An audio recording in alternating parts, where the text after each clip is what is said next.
ప్రేమ పేరుతో ఒక అమ్మాయిని ఎంత దారుణంగా మోసం చెయ్యొచ్చో ఈరోజు ఇల్లు ఇల్లాలు పిల్లలు ఎపిసోడ్ మరోసారి చూపించింది. నమ్మకం అమ్మాయిల బలహీనత కాదు, అది వాళ్ల గొప్పతనం. కాని ఆ నమ్మకాన్నే ఆయుధంగా మార్చుకున్నాడు విశ్వ.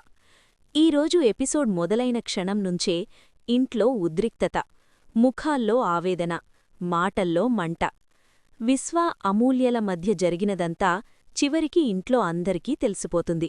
నర్మద నిజాన్ని బయటపెట్టి ప్రేమ కళ్లను తెరిపిస్తుంది.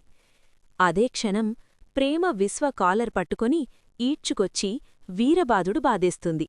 కాని కోపం కన్నా పశ్చాత్తాపమే ప్రేమను ఎక్కువగా కాల్చేస్తుంది. అత్తింటి వాళ్లందరి ముందు చేతులెత్తి నిలబడి, నా మాటలతో మిమ్మల్నందర్నీ చాలా బాధపెట్టాను. ఆ రోజు జరిగిన గొడవకు నేనే కారణం. మా అన్నయ్యని గుడ్డిగా నమ్మి పెద్ద తప్పు చేశాను. ఇప్పుడు ఆ తప్పు అర్థమైంది. మామయ్యా, నన్ను క్షమించండి అని ప్రేమ అడిగే క్షణం ఇంటంతా నిశ్శబ్దం. రామరాజు కొంచెం ఆలోచించి, పర్లేదమ్మా అని ఒక్క మాటంటాడు. అదే మాట ప్రేమకు ప్రాణం పోసినట్టవుతుంది. వేదవతిని కూడా దగ్గరకు వెళ్లి చేతులు పట్టుకొని క్షమాపణ అడుగుతుంది ప్రేమ. మేనకోడల్ని గుండెలకు హత్తుకుంటుంది వేదవతి. కాని ఈ సీన్ చూసి ఒకరి కళ్లలో మాత్రం నిప్పులు చెలరేగుతాయి. అదే శ్రీవల్లి. అచ్చిబాబోయ్, అత్తయ్య మావయ్య క్షమించేశారు. నాకు కళ్ళు కడుపు రెండూ మండిపోతున్నాయి. 2 డబ్బాల కిరోసిన్, ఇంకో 2 డబ్బాల పెట్రోల్ పోసి మంట పెట్టాల్సిందే అంటూ లోపలే కక్కుర్తిపడుతుంది.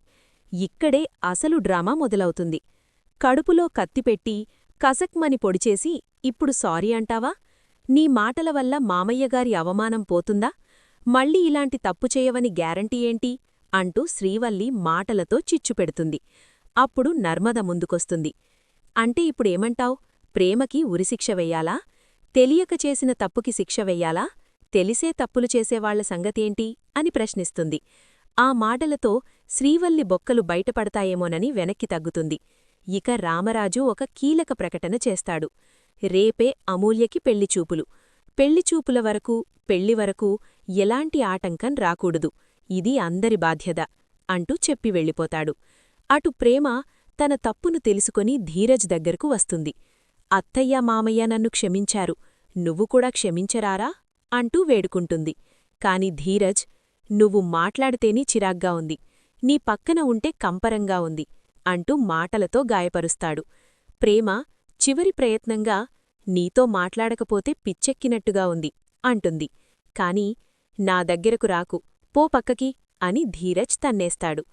అప్పుడు ప్రేమ ఒక నిర్ణయం తీసుకుంటుంది. నీ అంతట నువ్వు వచ్చి పిలిస్తేనే మళ్ళీ వస్తాను. చలికి చస్తాను కాని నేను మాత్రం రాను అంటూ బయటకు వెళ్ళిపోతుంది.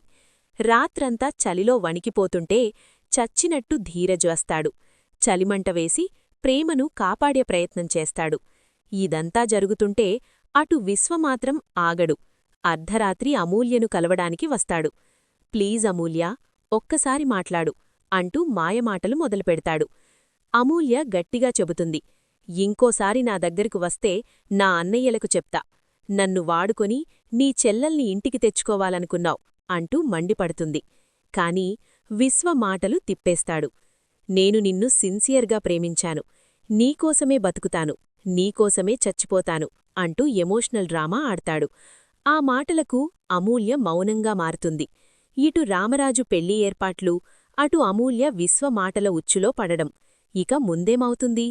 అమూల్య నిజాన్ని గుర్తిస్తుందా? విశ్వమోసం బయటపడుతుందా? శ్రీవల్లి ప్లాన్ ఎక్కడికి దారితీస్తుంది? ఇవి అన్నీ రాబోయే ఎపిసోడ్లలో. వీడియో నచ్చితే లైక్ చేయండి. ఇలాంటి పూర్తి ఎపిసోడ్ విశ్లేషణల కోసం ఛానల్ని సబ్స్క్రైబ్ చేయండి. మీ అభిప్రాయాన్ని కామెంట్లో చెప్పండి.